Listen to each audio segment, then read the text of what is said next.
হত্যার ঘটনা নিশ্চিত হওয়ার পর থেকেই নতুন নতুন ঘটনা সামনে আসছে প্রতিনিয়ত।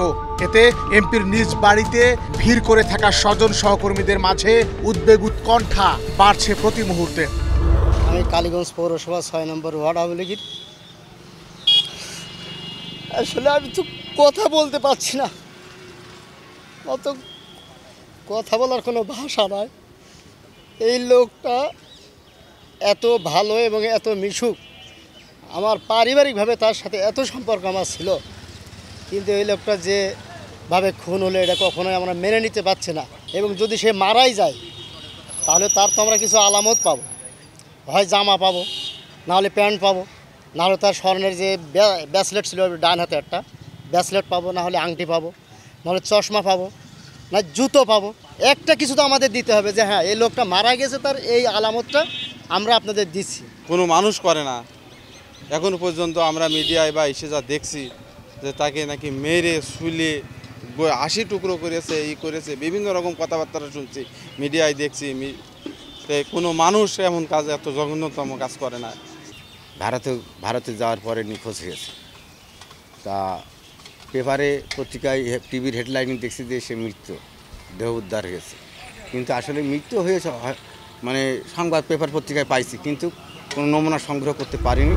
এমপির মেয়ে মুমতারিন ফেরদৌস ডরিন ও তার পরিবারের লোকজন কলকাতায় যাওয়ার আগে গণমাধ্যমের মুখোমুখি হন। তিনি বাবার আদর্শে বেড়ে ওঠা এই কন্যা মৃত্যুর খবর শোনার পর থেকেই ক্লান্তিহীন ছুটে বেরিয়েছেন। দিন যত গড়িয়েছে ততই শোকে মুহ্যমান হয়ে পড়েছেন ডরিন সহ পরিবারের সদস্যরা।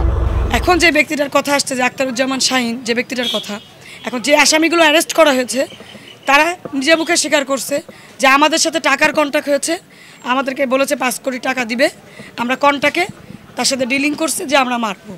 আমরা প্রফেশনাল, তার মানে তারা প্রফেশনাল, তারা এই কাজই করে।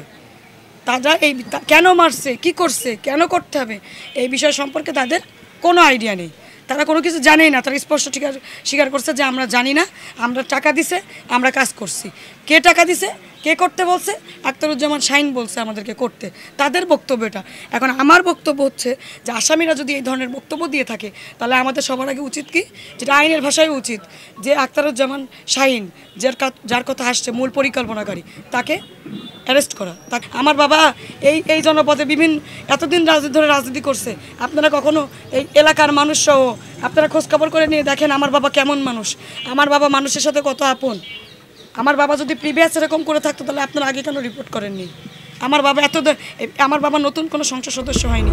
আনোয়ারুল আজিম আনানের বাড়ির সামনে নেতাকর্মী, সমর্থক ও সাধারণ মানুষের ভিড় লেগেই আছে। এ সময় কেউ কাঁদছেন, কেউ বা বিষণ্ণ হতাশ মুখে দাঁড়িয়ে রয়েছেন। তাদের সবাই সংসদ সদস্যের মরদেহের অপেক্ষায়। ফাঁসির দড়িতে ঝুলিয়ে তাদের মৃত্যুদণ্ড দেখতে চায়।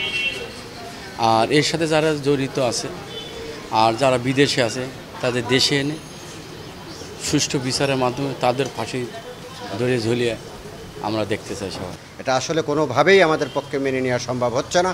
আমরা চাই, প্রশাসনের কাছে আমরা দাবি জানাতে চাই, অচিরেই তার লাশ আমাদের কালীগঞ্জে ফেরত দেওয়া হোক যদি তিনি মারা যেয়ে থাকেন, এবং তার এই হত্যার সুষ্ঠু এবং নিরপেক্ষ বিচার দাবি করি। আমাদের কাছে মনে হয় যে তিনি এখনও মরে নাই, সে আসবে। তার ধোঁয়াশা থেকে যাচ্ছে। সে এত জনপ্রিয় ছিল, সে প্রত্যেকটা মানুষের দুয়ারে দুয়ারে যেত। আর যে সমস্ত অপপ্রচার চালানো হচ্ছে, তিনি এমন মানুষ কখনোই ছিল না, কেউ বলতে পারবে না। আনোয়ারুল আজিম আনার কালীগঞ্জ উপজেলার রাজনীতির প্রাণপুরুষ ছিলেন। তার এমন নির্মম হত্যাকাণ্ডে সবাই যেমন বিস্মিত হয়েছেন, তেমনি সারা দেশের মানুষ ঘটনার শেষ দেখার অপেক্ষায়।